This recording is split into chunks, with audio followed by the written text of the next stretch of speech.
Good evening. No prizes for guessing what's been happening in Dunedin the past couple of days. More on the Brass Band Championships later in the programme.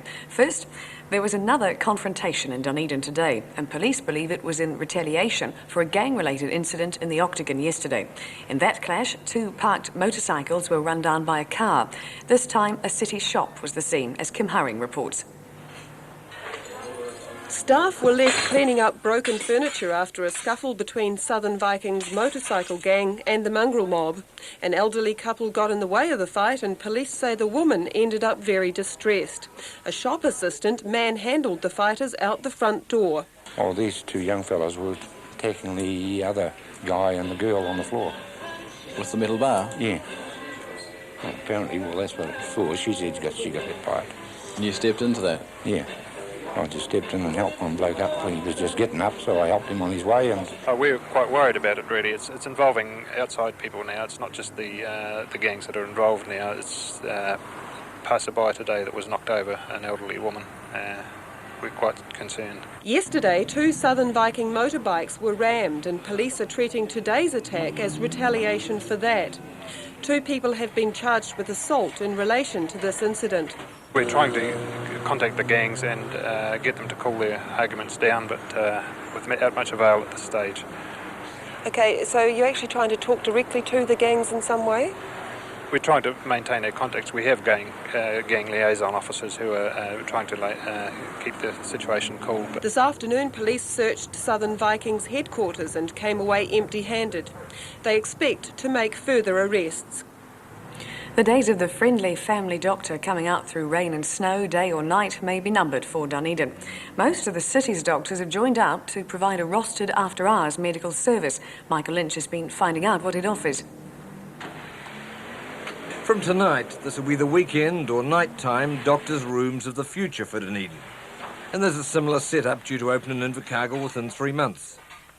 It'll provide a well-earned rest for doctors and their families, says Centre founder Roy Morris, and a better service for patients. Can they actually see their own doctor at the weekend? Yes, if their Will own doctors be willing to come out at the weekend and being part of the service? Doctors are free to see their own patients in their own rooms at their own time if they wish to. I know the doctors are free, but will they want to? I can't answer that for them. But the rostered doctors will make night visits. It'll cost $50 or more. Cheap at the price for a service that'll run round the clock, says Dr. Morris. The cost, though, has to reflect the workload, the population numbers in Dunedin, and the fact that we have to provide these facilities for the patients. We have to pay penal rates for all the staff that work here. And people might say, well, look, I went to my GP in the past, he didn't charge anything like that. Sure, that's right. Well, what extra can you offer them? The reality is that we can offer them is a 24-hour-a-day public holiday weekend service here. 1 number to ring, 1 place to come to. The centre's slap bang in the main street in North Dunedin, handy to the hospital for the tougher cases, and with the urgent pharmacy shifting to right next door. And if all else fails, it's only a short flight up to a place with a very business-like name indeed. Praise be. New Zealand has been left bobbing in the wake of that fleet-footed visitor to the south, the Hoverspeed Great Britain, as it heads for Tahiti.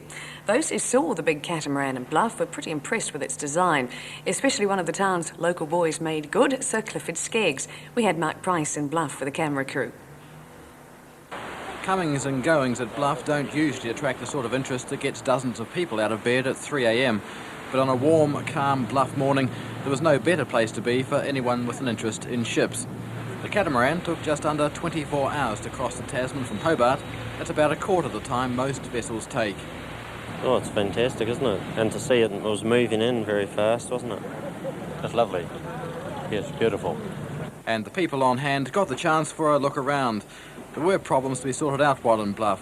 First, it was thought they had some bad fuel. Then it turned out to be not the fuel, but the fuel filters.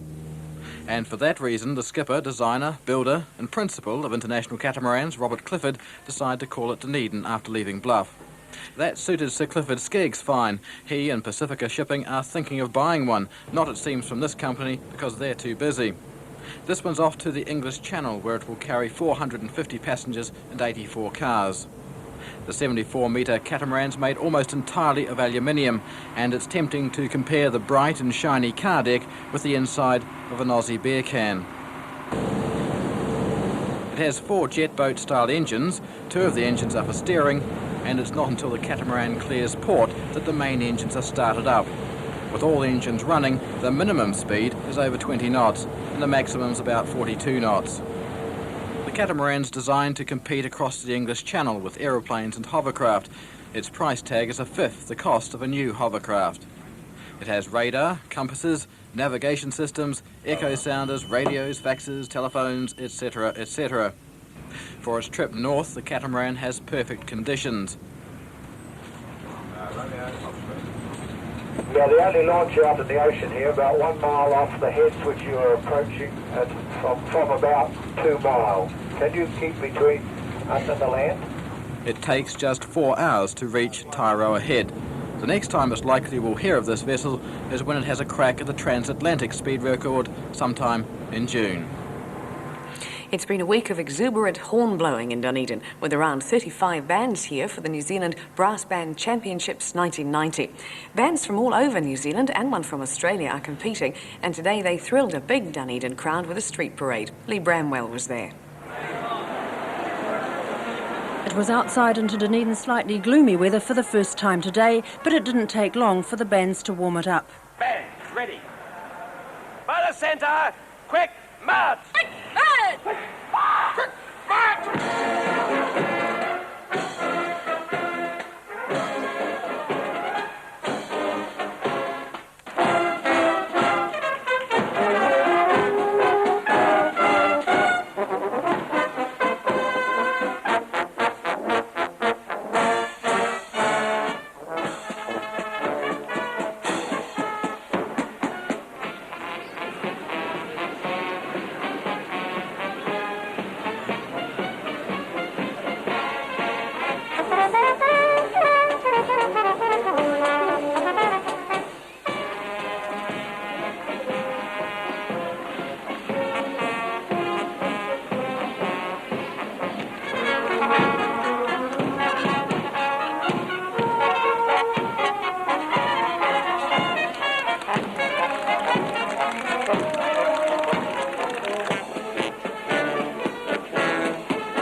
Most of you probably thought the crowds and the bands were in Dunedin for the Brass Band Championships, but in fact there was another reason. Happy birthday, Hillary! Happy birthday, Hillary! Happy birthday, Hillary! Happy birthday, Hillary. Happy birthday, Hillary! Happy birthday, Hillary. Happy birthday, Hillary! Happy birthday, Hillary! Happy birthday, Hillary! Happy birthday, Hillary! Happy birthday, Hillary. Happy birthday, Hillary. Happy birthday, Hillary! Happy birthday, Hillary. Happy birthday, Hillary! Happy birthday to you. Happy birthday to you! Happy birthday, dear Hillary! Happy birthday to you! Hip, hip, hooray! Hip, hip, hooray! Hip, hip, hooray! You are very, very nice people. Thank you very much. We might see you at the National Brass Band concert tomorrow night in the Town Hall. Thank you. Good night.